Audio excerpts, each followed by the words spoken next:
Kisah Anies Rashid Baswedan, jejak langkah sang visioner.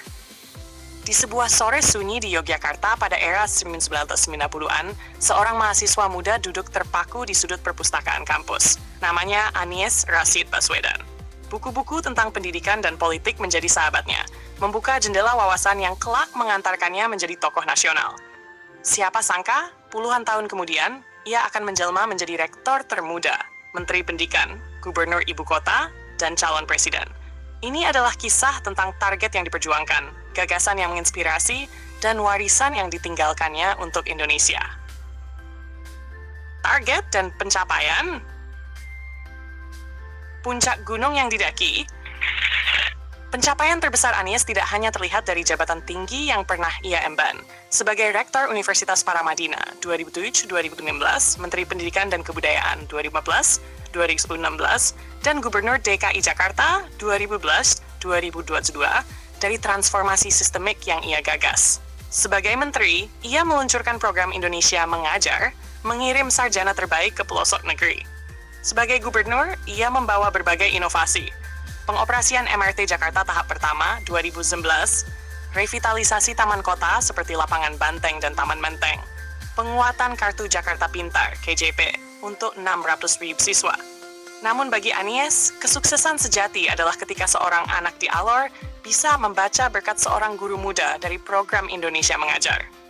Batu sandungan yang berat. Meski banyak pencapaian, jalan yang ia tempuh tak pernah mulus. Target paling sulitnya adalah mewujudkan pemerataan pendidikan. Sistem pendidikan nasional terjebak dalam birokrasi lamban dan ketimpangan infrastruktur. Bahkan sebagai gubernur, niatnya membangun rusun untuk masyarakat miskin, terbentur persoalan lahan, dan resistensi sosial. Menyusun peta hidup.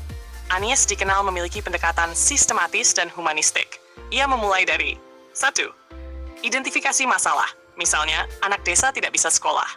2. Telusuri akar masalah. Guru enggan ditempatkan di daerah terpencil. 3. Tawarkan solusi kreatif.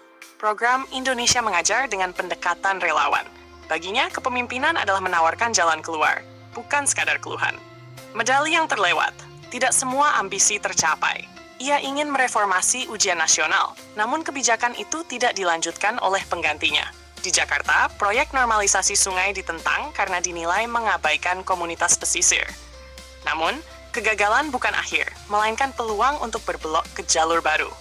Kegagalan yang mengubah arah. Tahun 2016, Anies diberhentikan sebagai Menteri Pendidikan. Banyak yang mengira karirnya usai. Namun dalam diam, ia menata langkah. 2 tahun kemudian, ia memenangkan Pilkada Jakarta. Dari situ ia belajar. Ketika satu pintu tertutup, Tuhan membuka jendela yang lebih besar. Bab 2. Seni berbicara yang menggerakkan. Pidato yang berbekas. Anies dikenal sebagai orator ulung. Saat dilantik sebagai gubernur, Nugublush, ia menyatakan, Jakarta bukan hanya milik orang kaya, tapi juga milik tukang ojek, pedagang kaki lima, dan anak-anak pinggiran. Pidato-pidatonya juga menggema di forum internasional seperti Harvard Kennedy School dan World Urban Forum. Gaya komunikasi. Ia adalah seorang storyteller.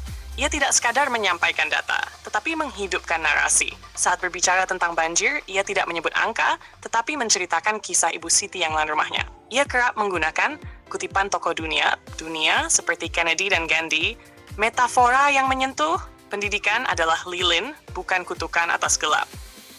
Panggung nasional dan global. Anies menjadi pembicara di berbagai forum terkemuka. World Urban Forum, Asia Society, New York, Oxford dan Harvard membahas demokrasi, pendidikan, hingga kota inklusif. Resonansi publik. Respon terhadap pidatonya terbagi 2. Pendukung menyebutnya sebagai pemimpin dengan narasi kuat dan visi tajam.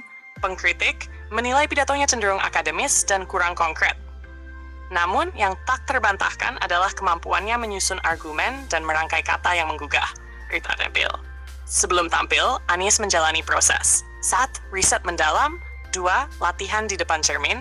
3. Diskusi tim untuk menyempurnakan menggugah. Bab 3. Karya yang mengubah negeri. Mahakarya, Indonesia Mengajar. Diluncurkan pada 2010, program ini telah mengirim lebih dari 1.200 pengajar muda ke 120 daerah terpencil.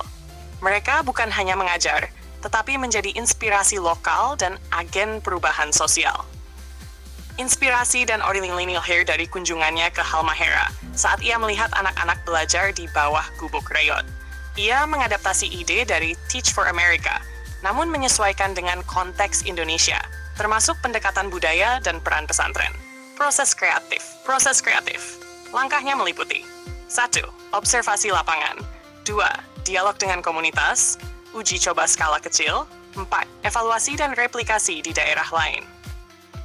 Pengakuan dan penghargaan. Anies menerima banyak penghargaan. Tokoh Pendikbudmans masuk daftar 500 Muslim paling berpengaruh di dunia.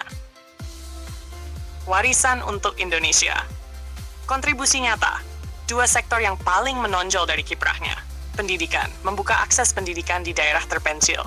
Perkotaan, membangun transportasi publik modern, MRT, ruang publik ramah keluarga, dan program inklusif seperti KJP dan Jaklingko. Dampak sosial dan budaya. Ekonomi, ruang kota yang ramah UMKM dan pedagang kecil.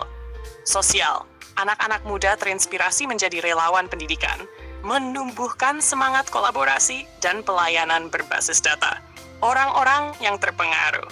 Guru-guru muda yang kini jadi kura yang ia di kepala sekolah di Papua. Warga Jakarta yang kini punya moda transportasi massal yang aman dan nyaman. Pemuda yang tergerak membangun desa-desa di Nusa Tenggara. Relevansi gagasan di masa kini. Di tengah dunia yang serba disruptif, ide-idenya tentang pendidikan merata, kota kolaboratif, dan kebijakan berbasis solusi tetap menjadi perbincangan hangat. Pesan untuk generasi mendatang. Warisan terbaik bukanlah gedung atau tugu, melainkan sistem yang memastikan tak ada anak Indonesia yang tertinggal. Epilog. Anies Rashid Baswedan bukan tokoh yang bebas dari kritik. Ia pernah jatuh, disingkirkan, dan gagal. Namun ia terus bangkit dan belajar. Seperti pepatah Arab yang sering ia kutip, kapal yang tak pernah berlayar dari pelabuhan takkan tahu seberapa kuat ombak di tengah lautan. Dan kapal itu kini terus berlayar, entah menuju puncak kekuasaan atau dermaga pengabdian lain. Satu hal yang pasti, jejak langkahnya telah meninggalkan pengaruh mendalam pada jutaan anak negeri.